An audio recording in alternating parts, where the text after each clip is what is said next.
안녕하세요. 노동자연대TV의 시사 이슈 톡톡입니다. 요즘 끔찍한 중대재해가 빈발하고 있는데요.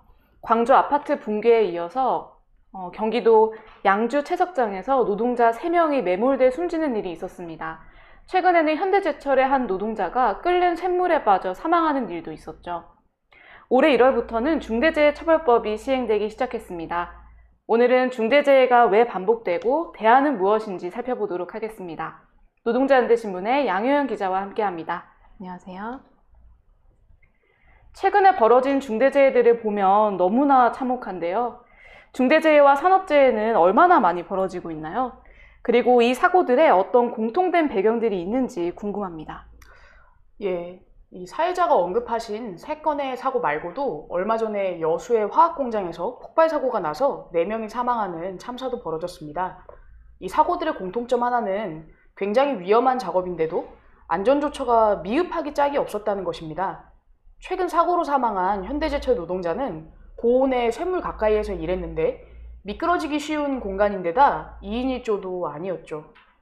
또 하나의 공통점은 현대산업개발, 여천 NCC, 현대제철 등 해당 기업들이 이미 비슷한 사고로 인명피해를 낸 전력이 있었다는 것입니다. 그럼에도 별다른 작업장 개선이 이루어지지 않은 것이죠. 이 산업재해와 중대재해로 인한 사망자 수는 지난 몇 년간 오히려 늘었습니다. 이 2020년 한 해에만 2062명이 산업재해로 사망했습니다. 이 중 작업장에서 사고로 죽은 노동자가 연 800명 정도 되는데요. 하루에 2~3명 꼴이죠. 출근했다가 살아서 집에 돌아오지 못하는 노동자들이 이렇게 많은 것입니다. 현장에서 은폐되는 산업재해가 많다는 것을 고려하면 실제 현실은 더 심각할 것입니다. 문제가 이렇게 심각한데도 왜 안전에 대한 투자는 제대로 되지 않을까요? 기업들이 생명보다 이윤을 더 중요시한다는 게 근본 문제입니다. 올해 초 벌어진 광주 아파트 붕괴 사고는 비용 때문에 공사 기간을 단축하려고 안전수칙을 어기며 무리하게 층을 올리다가 벌어진 건데요. 2022년 4월 38명이 사망한 이천 물류창고 화재도 공사기간 단축과 값싼 가연성 자재 사용 때문에 발생했죠.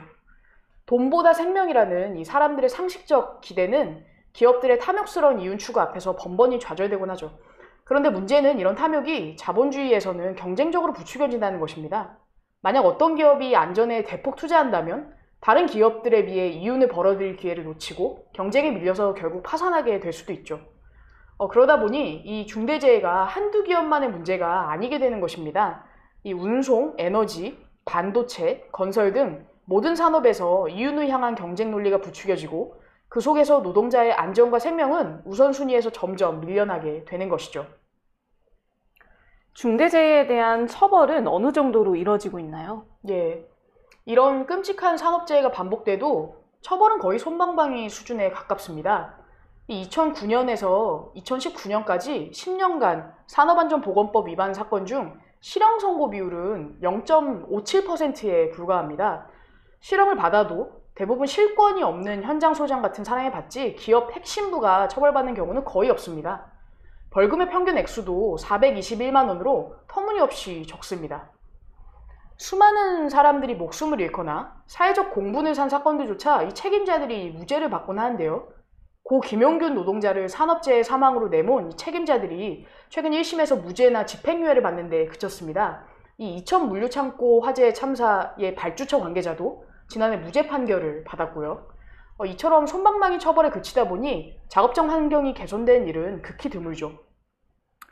그래서 처벌 강화가 필요하다는 주장이 많이 나오는데요. 올해는 중대재해처벌법이 시행되는 첫 해죠. 이 법은 어떤 내용이고 효과가 나타나고 있나요? 이 법은 이 중대산업재해와 중대시민재해를 일으킨 기업주를 최대 1년 이상 징역이나 10억 이하 벌금, 법인은 50억 이하 벌금에 처할 수 있다는 내용을 담고 있습니다. 이 노동자들과 노동단체들은 기존 산업안전보건법보다 더 강력한 법이 만들어져서 산업재해가 줄어들기를 바래왔죠. 그런 염원이 이 중대재해처벌법 제정운동에 반영이 되었습니다. 그런데 노동부 자료를 보면은 중대재해처벌법이 시행된 올해 2022년 1월 27일부터 2월 26일까지만 해도 무려 42명의 노동자가 사망을 했습니다. 이건 중대재해처벌법이 지난해 통과된 직후에 이 기업들이 별 신경을 안 쓰고 실질적 조처를 취하지 않고 있다는 뜻인데요. 문재인 정부와 국회가 노동계가 요구한 원안에서 찻대고 포대면서 핵심 조항을 후퇴시켜 누더기로 만들었기 때문입니다. 어떤 후퇴가 있었는지 짚어보면요. 이 50인 미만 사업장은 적용이 3년 유예됐고 5인 미만 사업장은 적용 대상에서 아예 제외됐습니다. 그런데 산업재해의 80%가량이 이런 영세 사업장에서 발생합니다. 수차례 중대재해 전력이 있는 기업에서 또 산업재해가 나면은 사용자의 책임이 있다고 보는 인과관계 추정 조항도 빼버렸죠. 처벌 대상과 수준도 노동계의 요구보다 협소화되거나 완화되었습니다. 게다가 문재인 정부는 시행령으로 중대재해처벌법을 한 번 더 후퇴시켰는데요. 직업성 질병 범위를 매우 협소화시키고 2인 1조 등을 이 경영자가 지켜야 할 안전 의무에서 제외했습니다. 물론 중대재해처벌법 제정으로 이 산업재해에 대한 경각심이 환기된 면이 있고 노동자들이 일부 조항을 활용해서 싸울 수 있습니다. 그러나 법 자체에 허점이 많다 보니 경영자들이 빠져나가거나 안전이 여전히 뒷전일 거라는 우려가 있는 것이죠. 법안의 후퇴에 노동자들이 많이 실망했을 것 같은데요. 노동운동 측에서는 어떤 대응을 했고 앞으로는 어떻게 해야 할까요? 예, 당시 민주노총이나 정의당 등은 이런 후퇴 시도를 비판을 했죠. 그러나 동시에 정의당은 일부 조항에서 후퇴가 있더라도 타협할 수 있다는 태도를 취했습니다. 어쨌든 법안이 통과되는 게 중요하다고 본 것이죠.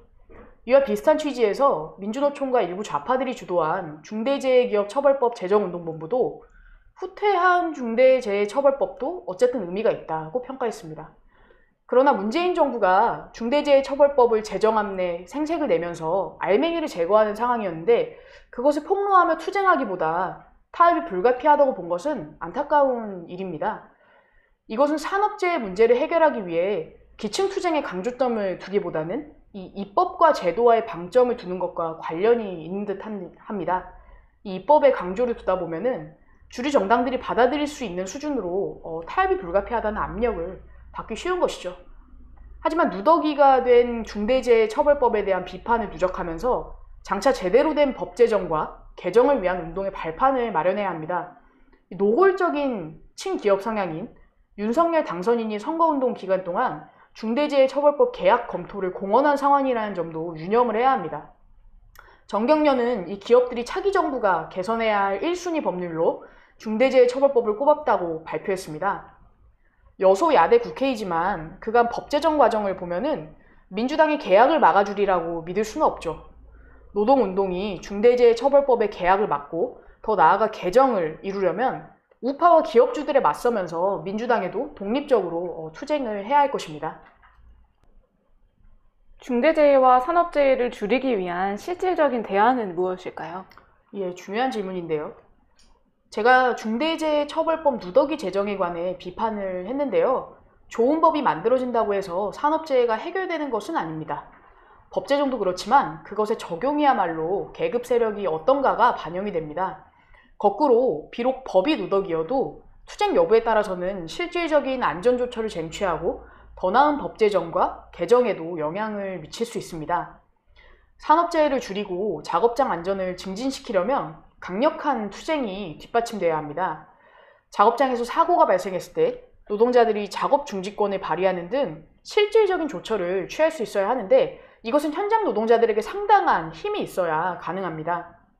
요즘에는 현장에서 아무리 싸워도 법과 제도 개선이 없으면 소용이 없다는 주장들이 많이 있는데요.